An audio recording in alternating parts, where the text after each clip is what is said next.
David Samson's podcast is Nothing Personal every day at 8 a.m. You can catch David Samson, and I suggest that you do so because, as I've told you many times around here, there is no one doing a solo show covering the terrain that he covers inside and outside of sports business. Let's start here with the matching of the Amazon NBA offer. David, you, Skipper, Pablo have been talking about this for a while. There were too many poison pills for it to actually be matched. Do you believe this is just a bunch of nonsense? What is this now where you have a matched offer after it would appear that WBD did a whole lot of things wrong here in the negotiations publicly? Well, the intrigue is pretty cool. I'll start with that. And it was really telegraphed over a year ago when David Zaslav said, we don't really need the NBA. And it turns out that maybe Adam Silver may have gotten upset by that, but don't buy into that. The NBA just moved past WBD. When you have an opportunity to partner with Amazon, you're going to do it. It's not just about toilet paper. It's about expanding your brand internationally in a way that wasn't open to these leagues before. Unfortunately, there's a provision in the old media deals that allows the old partners to match if any newbies come. So TNT decided they're going to try to match the Amazon deal. Except it's not what TNT said in their statement, where we hope the NBA just executes the contract we sent. It's way more complicated than that. And there are lawyers involved, except there are lawyers who have been involved for a long time. The deal that was cut with Amazon was cut in a way that, in my opinion, will make it impossible for TNT or Warner Brothers Discovery to actually match the deal.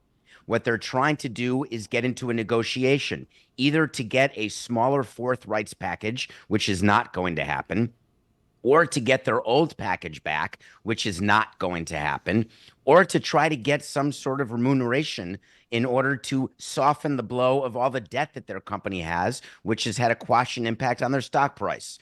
So there's a lot at play here, and it's a very, very expensive game of chicken that WBD is playing, because I think the worst case scenario for their company and their stock price, the worst case scenario is for the NBA to actually accept and for TNT and WBD to have to pay $1.9 billion a year for 11 years. So we'll see how this plays out, but my guess is it will not play out into the season. You will see resolution prior to the start of the season. Your take is the strongest that I've seen on this, because I've seen a lot of people theorize that the NBA is just going to find another package underneath the couch cushion and everybody's going to be happy. You're saying flatly this will not happen?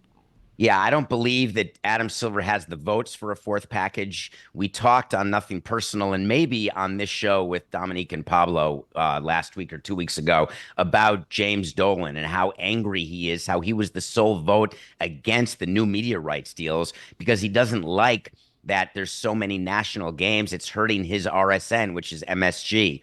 So if you're going to create a fourth package, you're not going to take away from NBC or Disney. Those packages are done. Amazon's not going to sit back and watch their package get decreased. That's not their intent. So the only way to do it is to take from your stable of assets, which are local games. And I don't think Adam has the votes for that. David, I keep hearing how WBD may take the NBA to court over this. They may sue them, may have to go to court. Isn't it kind of weird if you're going to take, the NBA to court to force them to continue to be your partner? Like, that's weird, no? It's a funny concept, but people do it. It's called specific performance. It's when you sue somebody to say, hey, you're not doing what you promised you'd do, and I hate you, but please do what you promised you'd do. It's like forcing a spouse to stay married to you, or forcing a partner to stay in business with you, or forcing a co-host to stay doing shows with you when it's not what that co-host necessarily wants.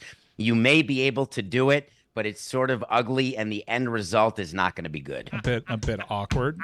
But, David, there is precedent. NBA TV uses RSN broadcast and then shoots it over to a studio team. This would be a diluted package, but it's not like it doesn't have a precedent. Do you think that that's a workaround?